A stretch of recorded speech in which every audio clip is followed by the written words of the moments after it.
morning, TVC Kids. Happy Sunday to you. I'm so glad to see you.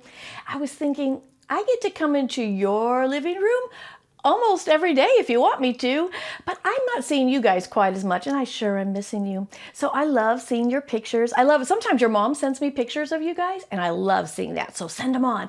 And sometimes I see you on Facebook, and sometimes I see you on Instagram doing all kinds of fun things. This week started summer, right? So you guys are doing all kinds of fun summer things. But one picture I saw this week was of 3 of my TVC friends, and they were wearing masks, because a lot of us are wearing masks right now, right? It's kind of just a different time. It's something we need to do. But these 3 guys had superhero masks on. And guess what? Guess who else has a superhero mask? It is me. Isabella, for one of my Mother's Day presents, got me a superhero mask that has Wonder Woman on it and Supergirl and all the girl superheroes. So she got this for me. And it just made me think about, this is not a normal time to have to wear a mask. But when we do, we got to make the best of it, right? So I saw my 3 little friends in their fun superhero masks. I've got my fun superhero mask. Bella, she might have one. Well, actually, she does have one with Eric Carle designs on it. Mr. Chris, his have got old books. Figure it out, right? Old books on his. Isaiah's is just cool and sleek and black, right? Because he's cool, kind of like a Star Wars mask.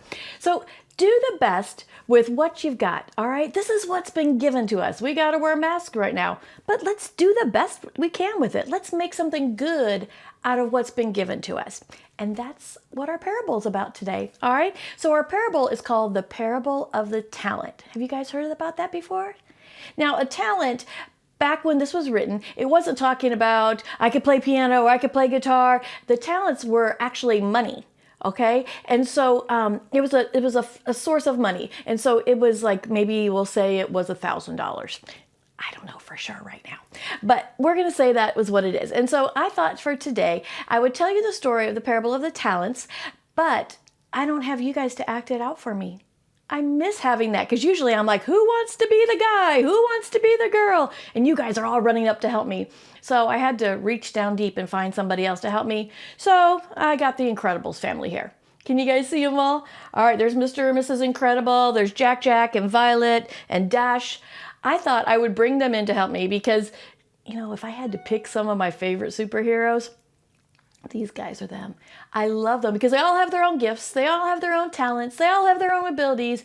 But what they found out, if you've seen the movies, is when they work together, they're so much stronger.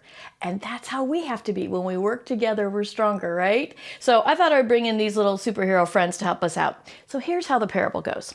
There was a master who had servants. So we're going to use Mr. Incredible, the dad who had children. All right.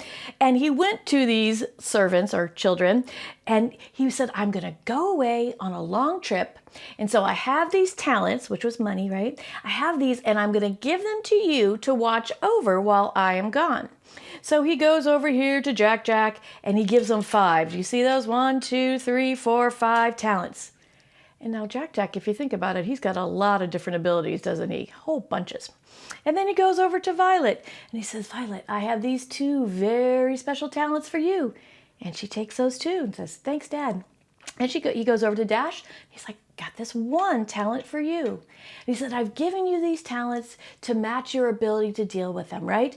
And so he goes away and he comes back later and he says, Jack Jack, or to the servant, what have you done with the talent?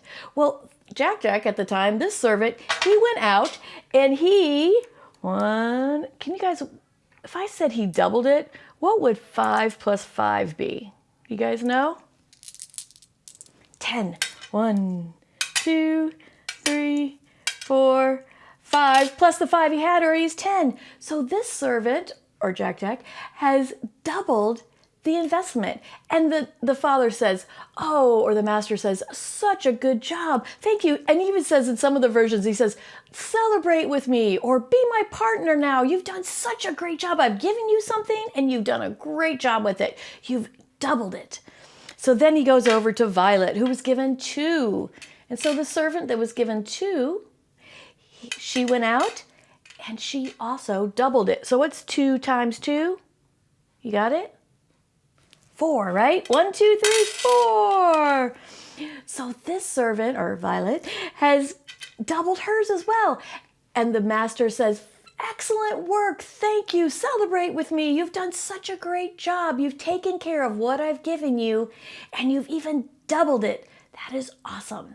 So then he goes over to little Dash over here, who he gave just one talent to. But Dash, guess what? He didn't double his. He got nervous and he thought, oh, well, sometimes that master could be harsh, or maybe I should just hang on to it and hold it really tight. So he went and dug a hole and buried it in the hole. And when the master came back, or Mr. Incredible in this case came back, he's like, I watched over it. I have the one that you left for me. And the master was so frustrated with the servant. He said, I've given you this. I've given you this to take care of it. You could have at least put it in the bank and had interest built on it. You could have at least bought seed with it and planted crops with it. But no, you hid it away. And so it has not grown at all. So what is Jesus trying to teach us by this? All right, pretend or think about it in a different way. Now the parables, sometimes they say one thing, but they mean something else, right? So he was talking about money in these things, but he could also be talking about the gifts that God gives us. What are the gifts that God has given you? Can you think about it?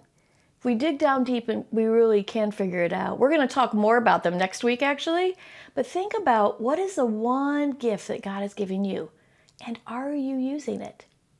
So here's 5 things we want to talk about in this parable. All right, number 1, we are not all given the same gifts and talents.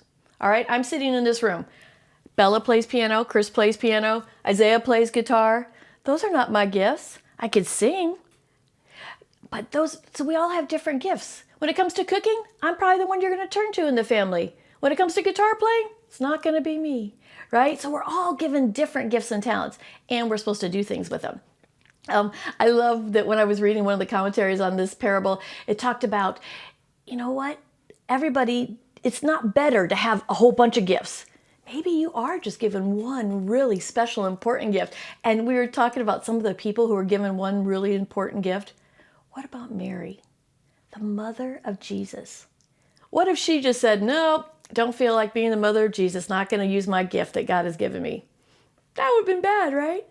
What about Moses? Was he gifted in so many areas where he was a great orator and he was going to do all this? He couldn't even speak without stuttering. And yet God said, here's what you're going to do. You're going to be the leader with one small gift. What about the little boy sitting up on the hillside with Jesus, who had a very small little lunch? Just some fish and loaves of bread that ended up feeding 5,000. What if he was selfish and didn't use his gift? What if he said, no, it's only for me. It's all I've got. All right, so even if we have one gift, we want to use it to the best of our ability. So here's our things.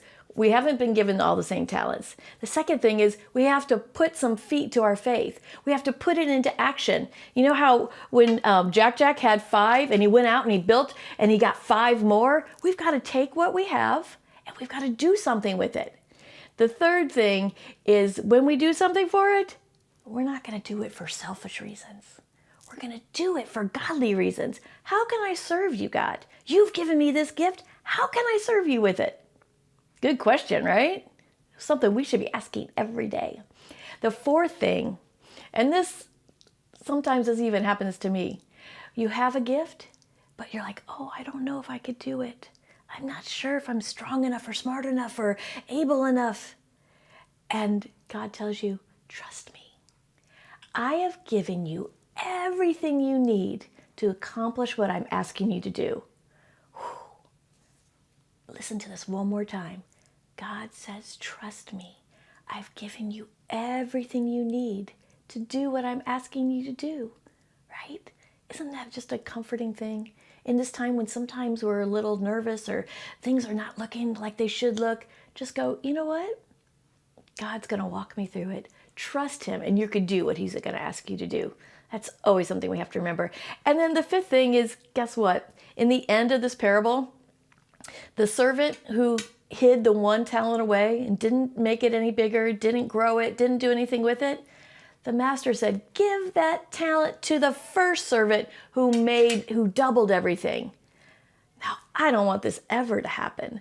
But if we don't use our talents and our gifts, we don't use them and put them into action the way God wants us to, sometimes he'll just take them away. He'll put them in the hands of someone who's going to take them out there. So we don't want that to happen. So take care of those 5 things. Think about, what are my gifts? What is God asking me to do? And trust that he's going to help me do it, and step out there with feet of faith and do it.